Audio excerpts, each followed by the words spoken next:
કલ્પના કરો કે હિન્દુત્વના નામ ઉપર ગુંડાગર્દી કરતા અસામાજિક તત્વોને ભારતીય સેનામાં નોકરી મળી જાય તો આવી કલ્પના જ મોટા ભાગના દેશના નાગરિકોને ચિંતામાં મૂકી શકે છે.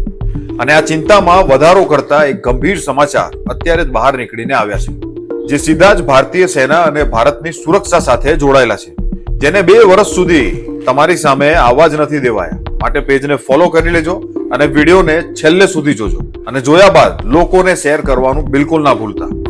આપણી ભારતીય સેના પોતાની નિષ્પક્ષ કાર્યવાહી માટે જાણીતી છે, જેણે ભારતમાં જ્યારે પણ રમખાણો થયા છે ત્યારે કોઈ પણ જાતિ કે ધર્મ જોયા વગર ભારતના નાગરિકોના જીવ બચાવ્યા છે.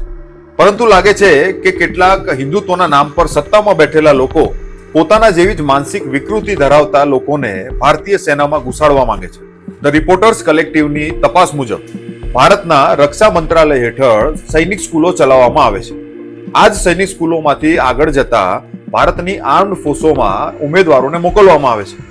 2021માં પરાવલંબી સરકારે આ કામ પ્રાઇવેટ સ્કૂલોને સોંપવાનું નક્કી કરી દીધું છે, જેના અંતર્ગત સરકારે 100 આવી સૈનિક સ્કૂલોનું એફિલિએશન આ પ્રાઇવેટ સ્કૂલોને આપવાનું નક્કી કર્યું છે. અને અત્યાર સુધી 40 સૈનિક સ્કૂલોમાંથી 25 સ્કૂલો એવા લોકોને અપાઈ છે જે બીજેપીના મળતિયાઓ છે, અથવા તો આરએસએસ દ્વારા સંચાલિત થતી સ્કૂલો છે, અથવા તો જે પાખંડી ધર્મના નામે સમાજમાં અરાજકતા ફેલાવતા લોકો ચલાવી રહ્યા છે. અને આ 25 માંથી 7 સ્કૂલો તો માત્ર ને માત્ર આરએસએસ ની જે સંસ્થા છે વિદ્યા ભારતી એની પાસે છે.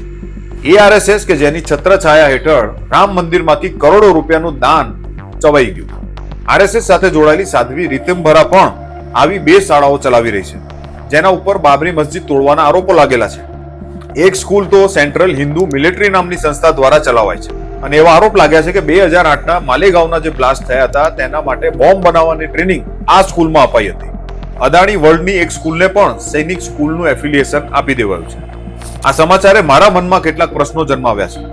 સૈનિક સ્કૂલોનું નામ માત્ર ને માત્ર હિન્દુત્વવાદી સંસ્થાઓને શા માટે, જેના લખણો એમ પણ વખાણવા લાયક જરાય નથી. આ દેશના મુસ્લિમ, શીખ, ઈસાઈ, પારસી આ લોકોની સંસ્થાને આ સ્કૂલોનું એફિલિએશન શા માટે નથી અપાયું, માત્ર હિન્દુને જ કેમ? આવી કટ્ટરવાદી માનસિકતા ધરાવતી સ્કૂલમાં તૈયાર થયેલા સૈનિકોને અથવા ઉમેદવારોને જો સેનામાં મોકલાય તો શું થશે? શું આવી રીતે તૈયાર થયેલા સૈનિકો ભવિષ્યમાં જાત પાત ધર્મ નાતી જાતિ જોયા વગર ભારતના લોકોની રક્ષા કરી શકશે? નહીં. શું આ ભારતીય સેનાની પ્રામાણિકતા અને નિષ્પક્ષતાને દૂષિત કરવાનો પ્રયાસ નથી? તમે માનો કે ના માનો, हाल में कुछ काला है.